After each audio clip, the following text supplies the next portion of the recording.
If you've been in a long-term relationship for more than 3 years, there are conversations you and your partner have probably never had. Not because you don't love each other, not because you don't want to, but because these specific conversations feel too vulnerable, too risky, or too embarrassing to start. And here's what most couples don't realize. The conversations you've been avoiding are exactly the ones that determine whether your sex life slowly dies or finally becomes what you actually want it to be. I'm Dr. Maya Brooks, sexual health educator and relationship specialist. Today I'm walking you through the 4 hard conversations every long-term couple needs to have, and most never do. The 4th one is the one that changes everything when couples finally have it. Most women in long-term relationships aren't fully honest with their partners about what they actually want in bed. It's not because they're lying. It's because they were never taught how to start the conversation. They've learned, over years of small attempts, that bringing it up usually makes things worse, not better. So they stop trying. They drop hints. They wait for their partner to get it. And meanwhile, the gap between what she actually wants and what's actually happening grows wider every year, in complete silence. Why does this happen so consistently, in millions of relationships, between people who genuinely love each other? It isn't just discomfort. It isn't just embarrassment. It's that most couples don't have a framework for these conversations.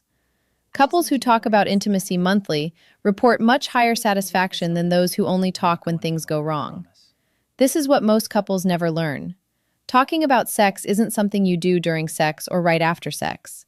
That's the worst possible time because emotions are too raw and stakes are too high. The conversations that actually transform intimacy happen on a Tuesday evening over tea, on a Sunday morning walk, in moments of calm, not crisis. And the couples who build the most resilient sex lives are the ones who have made these conversations a normal, regular, gentle part of how they connect, not a rare emergency event triggered only when something has gone seriously wrong. So let's start with the first conversation. And this is the one that should be the easiest of the 4, but somehow ends up being the one couples avoid for the longest. The conversation about what you actually like. Not in general, not in theory. Specifically, what feels good to you, what doesn't, what you've been curious about, what you've always wanted to try but never said, what you've been doing because you thought your partner liked it but it doesn't actually feel that great to you. This conversation feels risky because it requires both people to reveal that they've been operating with incomplete information about each other for years. And that revelation itself feels like an accusation, even when no one means it that way. After 5 years together, the average couple knows less than 40% of what their partner actually wants in bed. That number sounds impossible. How can 2 people who love each other, share a home, share a bed, share their lives, know so little about what each other actually wants sexually? The answer is simple, because they've never been asked directly. And in the absence of direct questions, both partners have spent years guessing, assuming, projecting their own preferences, and watching for cues that rarely arrive. They've built their entire sex life on a foundation of educated guesses. And educated guesses, however loving, are not the same as actual information. The fix here is direct, but it has to be done right. You cannot ambush your partner with, "So what do you actually like in bed?" out of nowhere. That creates pressure, not openness. The conversation has to be set up. Calm context, no immediate sexual pressure, real curiosity, no defensiveness. The most effective way to start this conversation is with the phrase, "I want to know you better, not because something's wrong, but because I want this to last." That single sentence does 3 things. It removes the threat, "Nothing is wrong." It frames the question as care, "I want to know you better." And it points to the future, "I want this to last." With that framing, your partner's nervous system can stay open instead of going into defense mode. From there, ask one question at a time. Not a list, not an interrogation. 1. Listen to the full answer without interrupting, without defending, without explaining your own perspective yet. Just listen. And once they've answered, share something honest of your own in return. This is not therapy. This is conversation. And conversation, done right, is how trust deepens enough that desire can finally come with it. Conversation number 2. And this one is harder than the first because it requires naming something that isn't working, out loud, to the person it involves. Most couples spend years carrying small dissatisfactions in silence. He's been touching her in a way that hasn't felt great for 2 years, and she's never said it. She's been initiating in a way that makes him feel pressured, and he's never told her. Small things, not dramatic. But the kind of small things that, over years, become the entire texture of how you experience sex with this person. And neither of you said anything, so nothing changed. And the dissatisfaction quietly grew into avoidance. Naming one small thing that isn't working, without blame, improves sexual satisfaction more reliably than any technique change.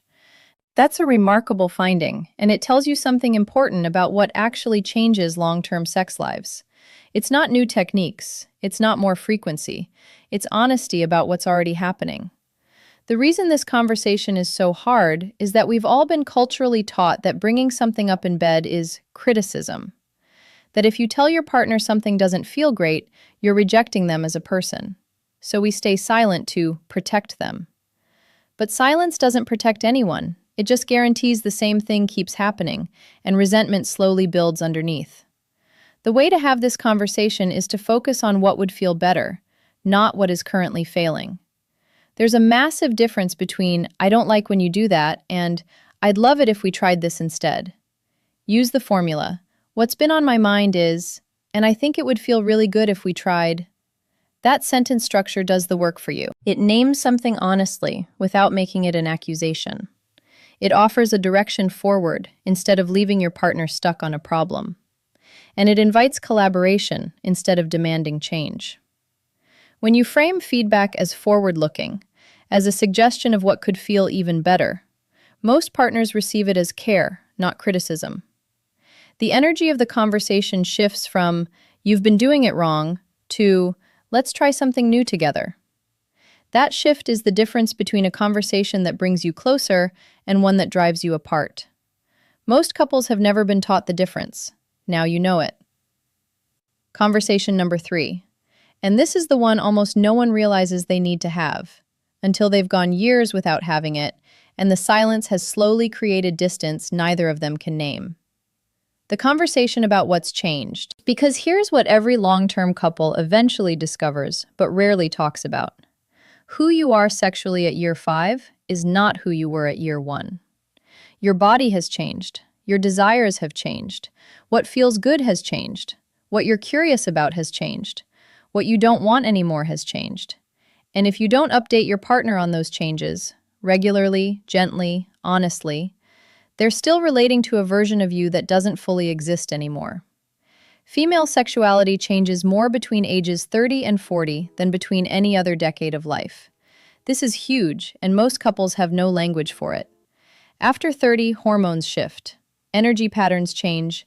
Emotional needs evolve. What turned her on at 28 may not work the same way at 36. What didn't appeal to her at 25 may suddenly become incredibly compelling at 35. And if she doesn't tell her partner, and if he doesn't ask, they end up living inside an outdated map of who she is. He keeps using the techniques that worked in year 2. She keeps not responding the way she used to. Neither of them knows that the territory has shifted. The same is true for men, though the timeline can be different. Bodies change. Stress changes us. Aging changes us. Long relationships go through chapters, and each chapter needs its own honest update. Schedule a "what's changed" conversation every 6 months. Not in bed, not after sex, just in life. This single practice prevents more long-term sexual decline than almost any other habit I see in couples I work with. Twice a year, you sit down, coffee, walk, drive, and you ask each other, "What's changed for you lately, sexually or in our relationship?" Not as crisis, not as accusation, as maintenance. The same way you'd check in about finances, about parenting, about goals. Sex deserves the same level of intentional, periodic reflection. Couples who do this stay current with each other. Couples who don't end up relating to people who don't fully exist anymore, and then wondering why the connection feels off. Conversation number 4, the hardest one. The one I told you at the start changes everything when couples finally have it. The conversation about what you're afraid to say. Every long-term partner has at least one thing they've been carrying quietly, usually for years, that they've never said out loud. A desire they've never named because they're afraid of how their partner would react. A fear about the relationship they've never spoken. A change they want but worry about asking for. Something they did or didn't do that they've never fully acknowledged. These things don't disappear because they're unsaid. They live in your body. They shape how you show up in bed. They create a quiet weight that the other person can feel but can't identify. What you don't say lives in your body, and your partner feels it, even if neither of you can name what's there. This is the truth that most couples never have the courage to test. They assume that if they just keep the difficult thing inside, it will eventually fade, or not matter, or stop affecting things. It doesn't. It just goes underground. And underground, it shapes everything. The unsaid disappointment colors every touch. The unspoken fear shows up as distance neither of you can explain. The unnamed desire becomes a quiet absence in the room. The body keeps the record, and the other body can sense the record, even without language for what it's sensing. The only way out is through. You name it. You say it carefully. You say it with love, but you say it. And here's the framework for how.